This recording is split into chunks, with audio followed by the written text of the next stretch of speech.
So this is our next question in this series. Again, I'm targeting 50 subscribers. I'm uploading videos consistently till for 50 subscribers. Then I'll increase my target. So the question says that with reference to the special officer for linguistic minorities, consider the following statements. It is a constitutional post appointed by the President of India. Second option, it can investigate all matters relating to the safeguards provided for both linguistic and religious minorities under the Constitution. हमें correct option बताना है. Option one, option two, both 1 and 2, or neither 1 and 2. So I'm putting a timer here of 10 minutes. So you tell me the answer.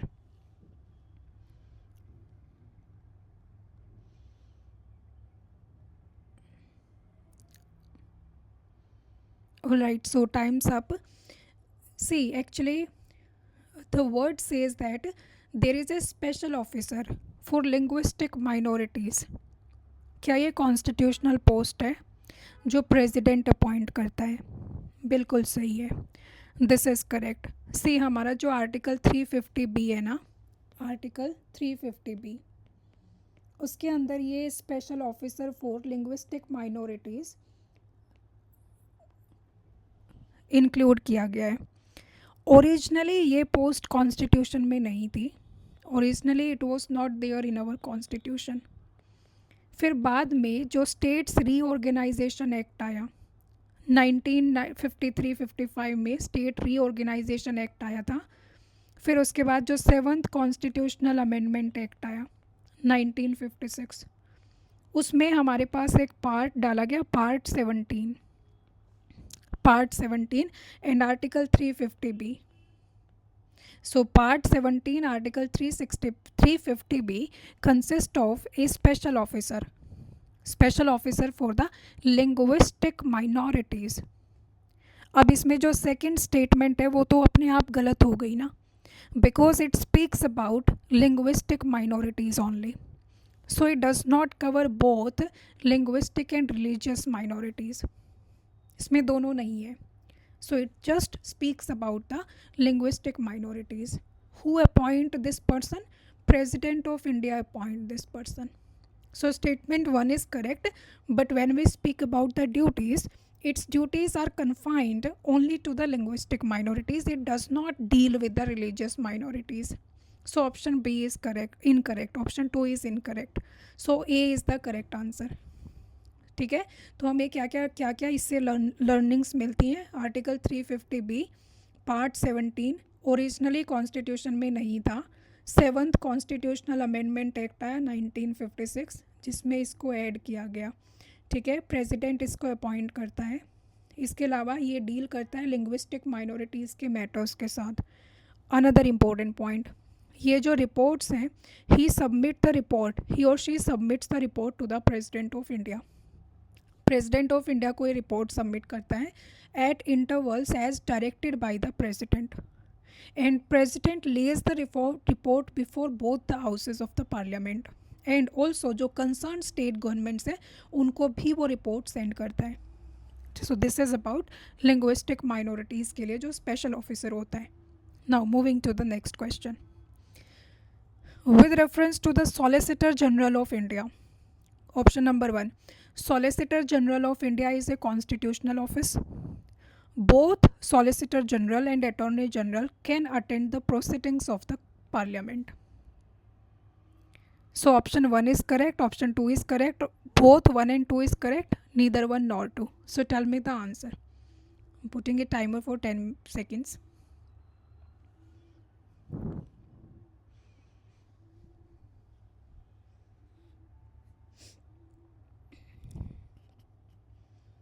So the time is up. See, जो in our constitution there is article 76. Article 76 speaks about the Attorney General of India. Attorney General of India, law officer of the state, sorry, law officer of the center. State का अलग है ना. State के लिए there is Advocate General. So Attorney General of India है. Attorney general को assist करने के लिए there is solicitor general. There is solicitor general, जो कि अटॉर्नी जनरल को असिस्ट करता है, ठीक है, अटॉर्नी जनरल को असिस्ट करता है.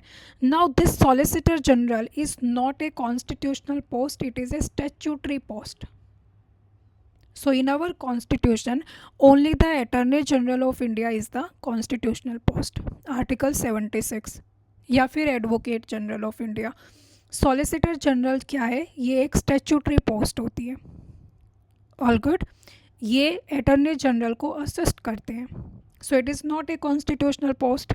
सो यहाँ पर ये ऑप्शन गलत हो जाता है, ठीक है.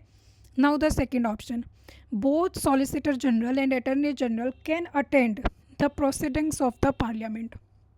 अब आर्टिकल 88 कहता है, आर्टिकल 88 कि जो अटॉर्नी जनरल ऑफ इंडिया है, he can attend the proceedings of the parliament. दोनों हाउसेस की पार्लियामेंट की प्रोसीडिंग्स को वो अटेंड कर सकता है, पार्लियामेंट्री प्रोसीडिंग्स में पार्टिसिपेट कर सकता है, पार्टिसिपेट कर सकता है, but can not vote, vote नहीं कर सकता. अटेंड कर सकता है, पार्टिसिपेट कर सकता है, वोट नहीं कर सकता. बट ये प्रिविलेजेस सिर्फ और सिर्फ अटॉर्नी जनरल ऑफ इंडिया को अवेलेबल है. सॉलिसिटर जनरल क्योंकि कॉन्स्टिट्यूशनल पोस्ट है ही नहीं है, सॉलिसिटर जनरल ऑफ इंडिया को ये प्रिविलेजेस अवेलेबल नहीं है. सो सेकंड ऑप्शन इसमें क्या हो गया? Second option is also incorrect. दोनों अटेंड नहीं कर सकते हैं, only attorney general of India can attend. Solicitor General of India has no right to attend the proceedings of the Parliament. So here none of the options is correct. So कोई सा भी option correct नहीं है, ना ही 1 correct है, ना ही 2 correct है. Let's look at the explanation. So Solicitor General of India is not a constitutional post, statutory post है ये, statutory post है, याद रखना. To assist the Attorney General of India. Constitution mentions only the Attorney General, Article 76 में. Now, as per Article 88, the Attorney General of India has the right to attend the proceedings, participate in the proceedings, cannot vote. Cannot vote. So, Solicitor General does not enjoy these constitutional privileges. So, statement 2 is not correct. Alright, moving on to the next question. Consider the following statements. Statement 1. The preamble is justiciable in nature. Statement number 2. Preamble is a part of the constitution. इनमें से कौन सा correct है? Option A, both statements are correct and statement 2 is the correct explanation for statement 1. Option B, both statements are correct but statement 2 is not the correct explanation of statement 1. Option 3, statement 1 is correct but statement 2 is incorrect. Right. Option 4, option D, statement 1 is incorrect but statement 2 is correct. Now you tell me the answer. I'm putting a timer.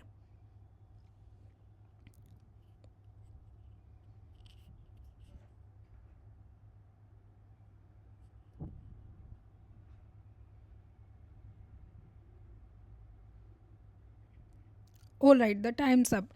सो हमारा जो first statement, पहले तो ये देखते हैं कि first statement क्या कहता है. Preamble is justiciable in nature.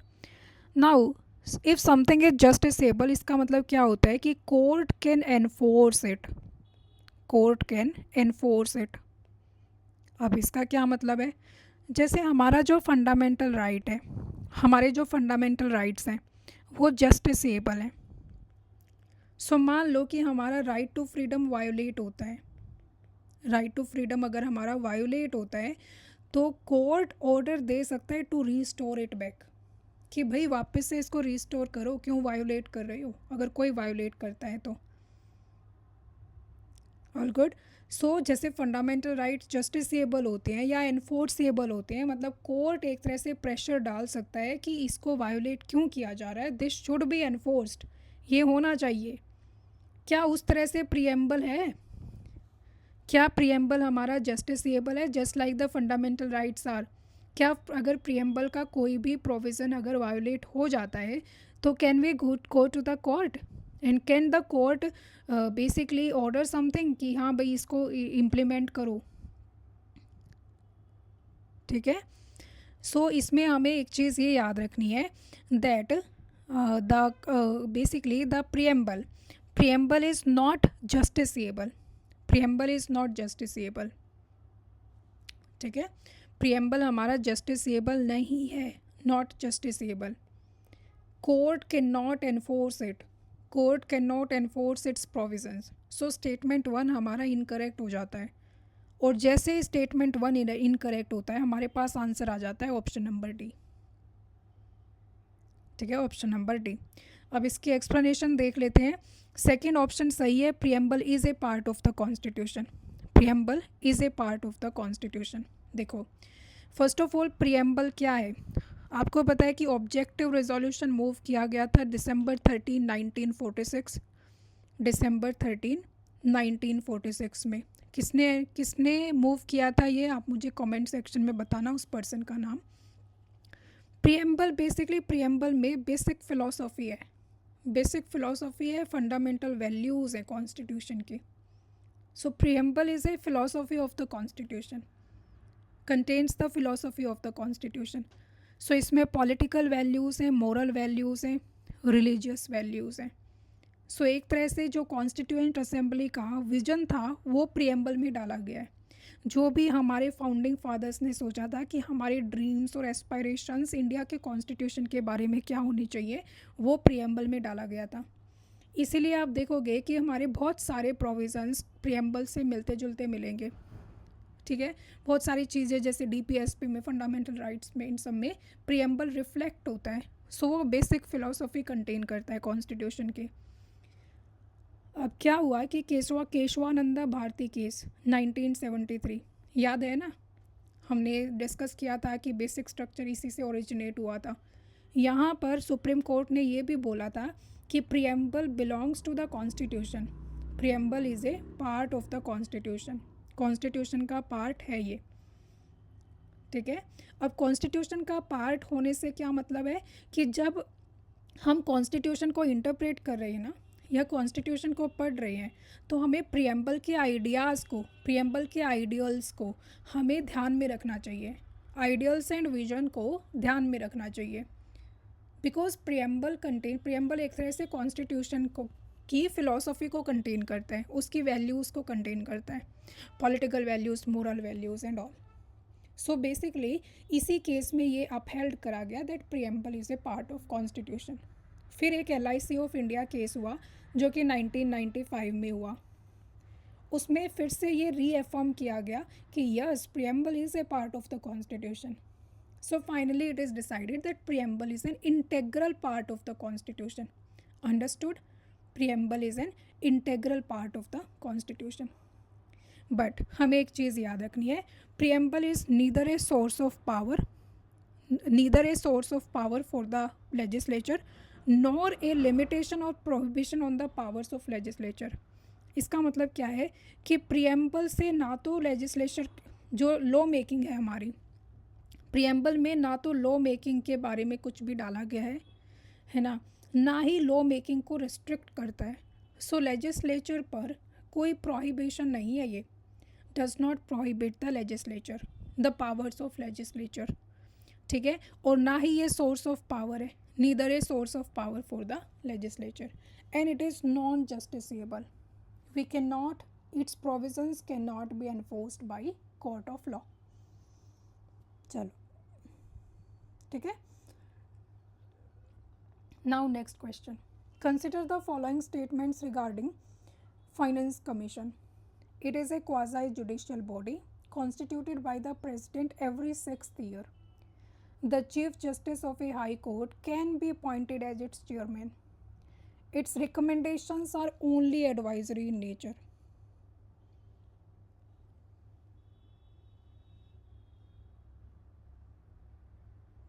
Tell me the answer.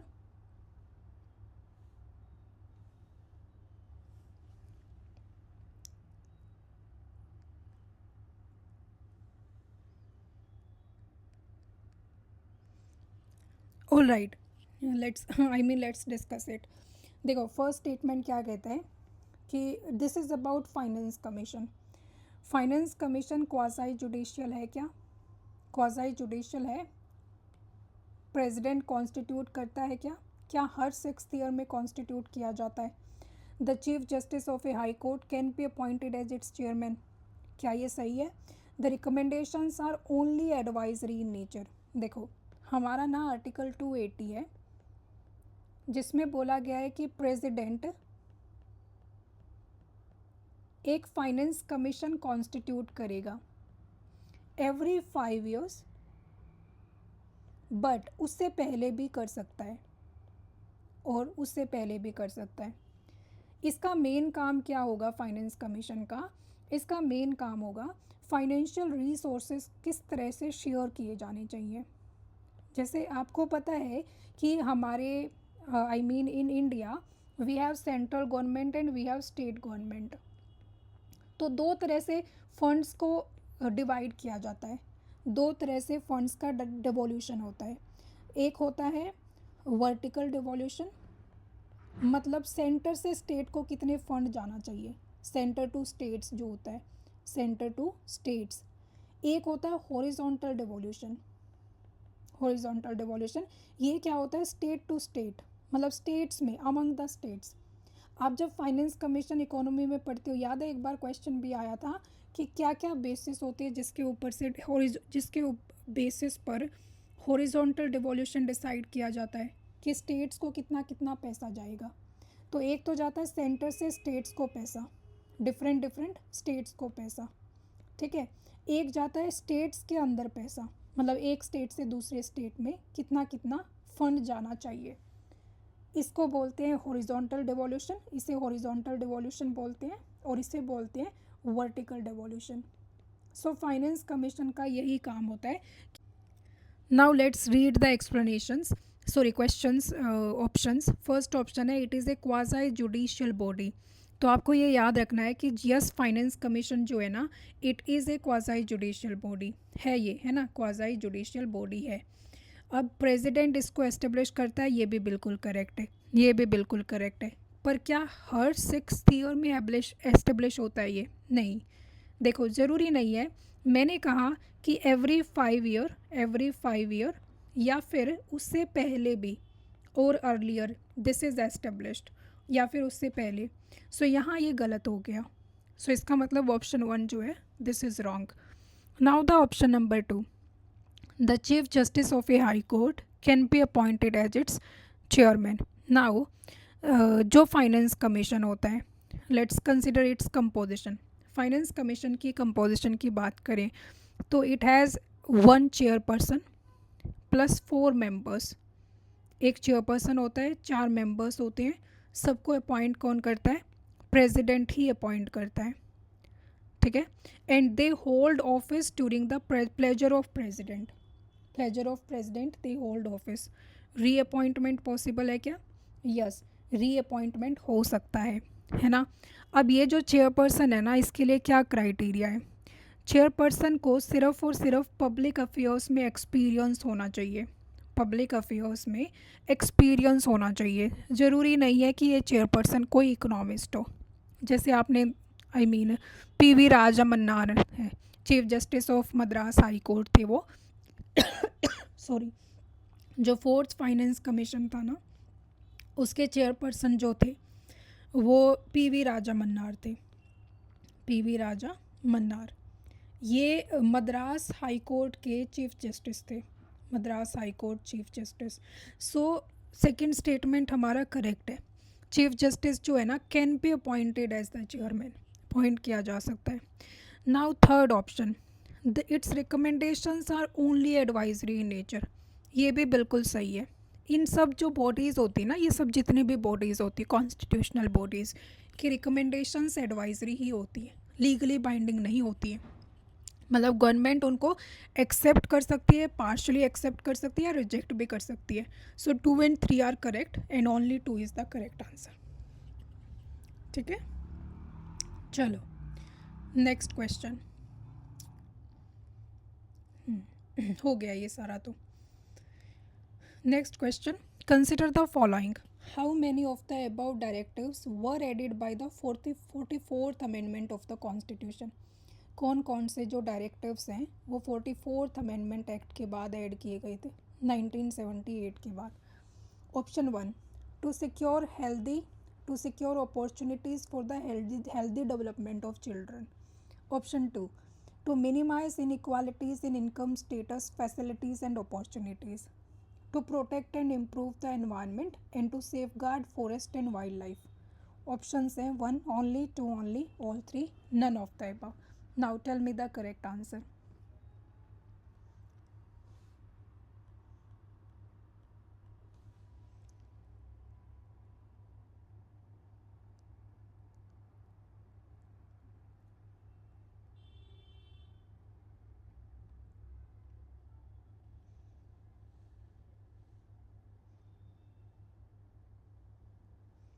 Alright, the time's up.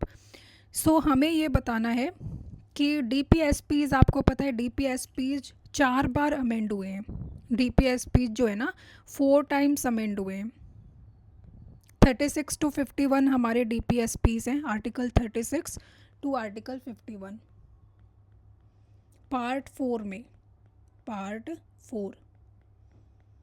3 में फंडामेंटल राइट्स हैं, आर्टिकल 13 to 35। पार्ट 3 में फंडामेंटल राइट्स हैं, पार्ट 4 में DPSPs हैं। 4 बार अमेंड हुए इन टोटल, 42nd में, 44th अमेंडमेंट एक्ट में, 86th में, 86th अमेंडमेंट एक्ट से एंड 97th अमेंडमेंट एक्ट से 4 बार। अब जो 42nd वाला है इसमें आपके एक तो article 39, article 39A and article 43A and article 48A। अब यार DPSPs तो आपको टिप्स पर याद होने चाहिए, इसमें तो मैं कुछ भी नहीं कर सकती अगर आपको याद नहीं है तो, क्योंकि क्वेश्चंस आते हैं और गलत होने के चांसेस ज़्यादा रहते हैं। और जब हम कोई ऐसा क्वेश्चन गलत करते हैं ना जो हर कोई सही कर रहा है, तो ऐसे मान लो कि उससे ज़्यादा एक तरह से हम अपने लिए क्रूअल नहीं हो सकते हैं, ठीक है, उसमें बहुत रिग्रेट होता है। सो 39 कहता है कि healthy development of children, healthy children development, article 39 ये कहता है।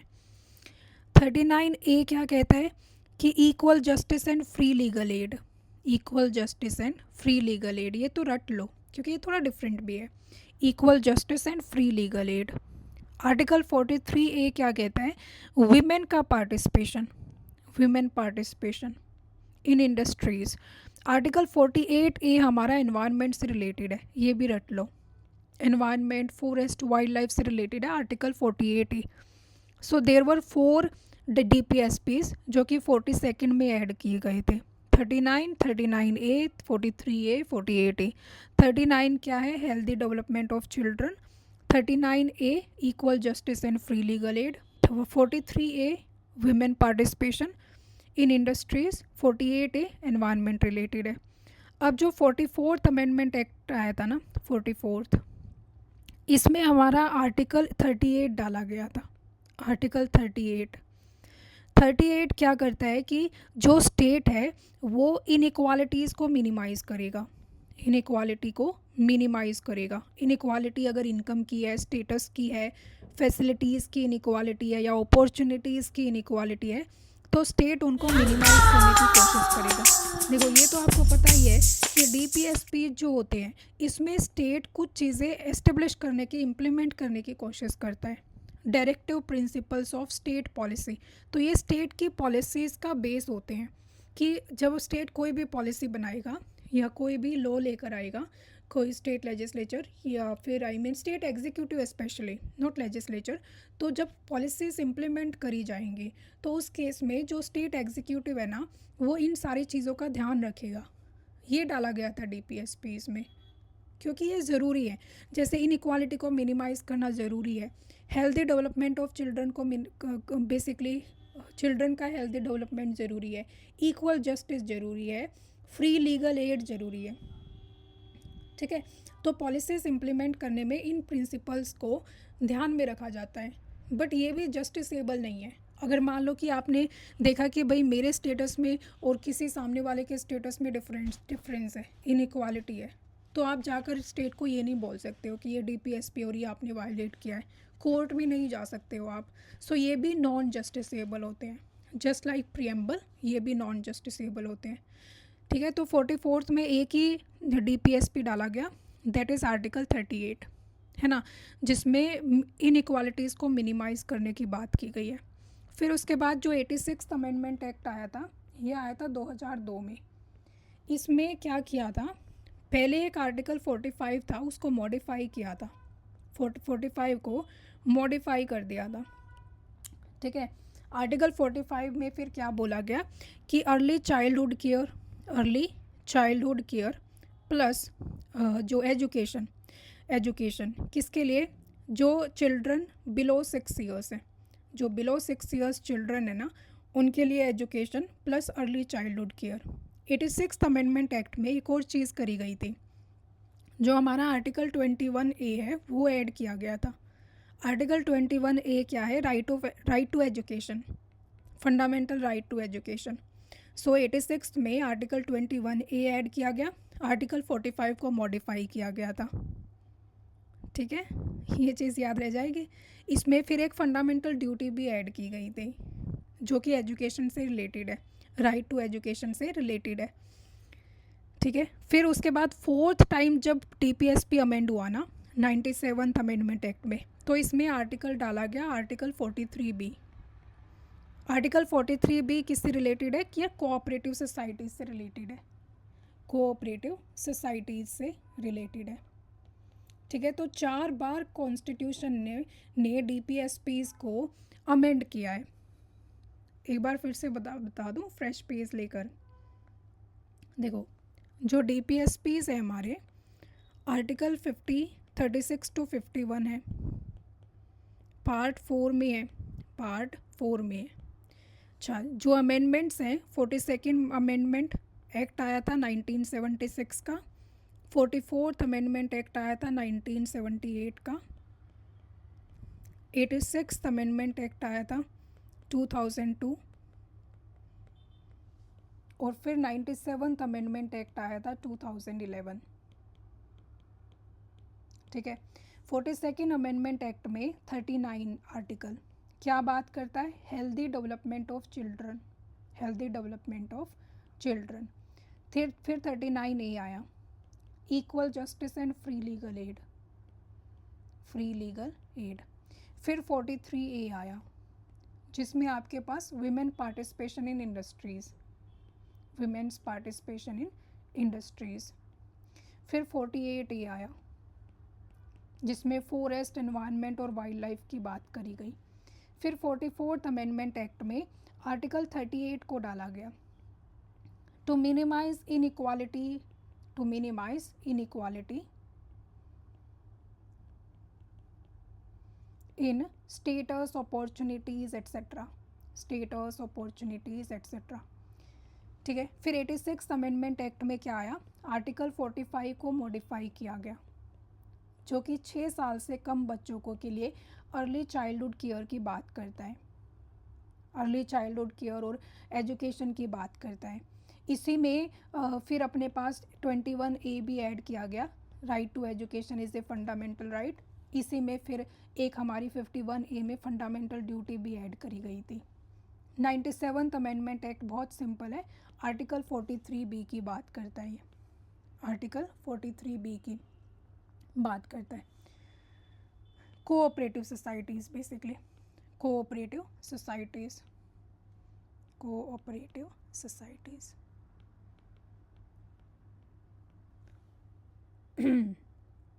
Now let's answer, you answer the question on the basis of this information। देखो कितना आप रिटेन कर पाते हो। चलो आप बताओ ये आंसर, जिससे नहीं हुआ था।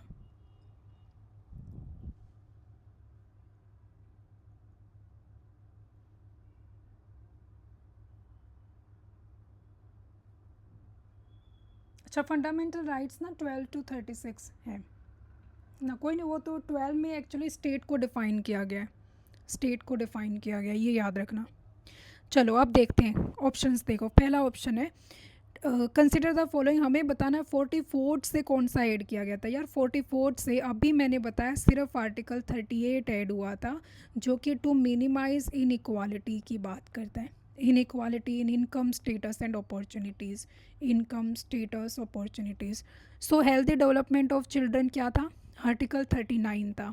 कौन से अमेंडमेंट से आया था, 42nd अमेंडमेंट से आया था, गलत है ये। सो टू मिनिमाइज इनइक्वालिटीज़, ये सही है, ये आर्टिकल 38 है और ये 44 से ही आया था, तो सेकंड ऑप्शन करेक्ट है। To protect and improve the environment से रिलेटेड 48A है, जो कि किससे आया था, 42nd से आया था। सो ये गलत है, 44 से नहीं आया था। So only one is the correct answer, only one is the correct answer. अच्छा, DPSP क्योंकि पूरा तो हम नहीं पढ़ रहे हैं, बट कुछ चीज़ें, एक दो और इम्पोर्टेंट चीज़ें बताऊँ अगर मैं, तो जो आर्टिकल 36 है ना, वो डिफ़ाइन करता है कि स्टेट का क्या मतलब है। कि यहाँ पर जो स्टेट वर्ड है ना, कि स्टेट ये करने की कोशिश करेगा अपनी पॉलिसीज़ के through, state will strive to achieve these and these. तो यहाँ पर स्टेट का क्या मीनिंग है, यही स्टेट का मीनिंग आर्टिकल 12 में बताया गया है, जो पार्ट 3 है। आर्टिकल 12 पार्ट 3 में 12 से 35, ठीक है, 12 to 35 जो फंडामेंटल राइट्स हैं। अच्छा, एक ये याद रखना, आर्टिकल 37 क्या है, क्योंकि जो DPSPs है ना वो 38 से शुरू होते हैं, 38 से शुरू होते हैं। तो 36 तो स्टेट को डिफाइन करता है, 37 क्या है, 37 ये बताता है कि जो DPSPs है ना वो नॉन जस्टिसिएबल हैं, नॉन जस्टिसिएबल है, ठीक है। तो आपसे पूछ लिया जाए कि 37 में फिर क्या है, क्योंकि 36 to 51 है ना, तो 37 में ये बताया गया कि DPSPs नॉन जस्टिसिएबल है बट फंडामेंटल है, fundamental to the governance of the country, सरकार के लिए ज़रूरी है, असेंशियल है, कॉन्स्टिट्यूशनल आइडियल्स को चलाने के लिए ज़रूरी है। स्टेट की ड्यूटी बनती है कि स्टेट इन DPSPs को अप्लाई करे जब भी स्टेट पॉलिसीज़ बना रही है या फिर जब भी स्टेट लेजिस्लेशन बना रही है, कोई भी लॉ आ रहा है, कोई भी इम्प्लीमेंट हो रहा है, पॉलिसी एग्जीक्यूशन हो रहा है, ज़्यादा ये एग्जीक्यूशन के टाइम काम आती हैं कि इन चीज़ों का ध्यान रखना है, ठीक है। चलो, so only one is the correct answer year. Hopefully आपको ये सेशंस अच्छे लग रहे हैं। मुझे कमेंट सेक्शन में बताना यार, बहुत जोर आता है, क्योंकि मुझे क्या कहते हैं कि बहुत सारी चीज़ें आपको रिकॉल करके बता रही हूँ और ये सारी चीज़ें करेक्ट हैं। कोई भी आपको कन्फ्यूज़न होता है तो आप मुझे कमेंट सेक्शन में बता सकते हो।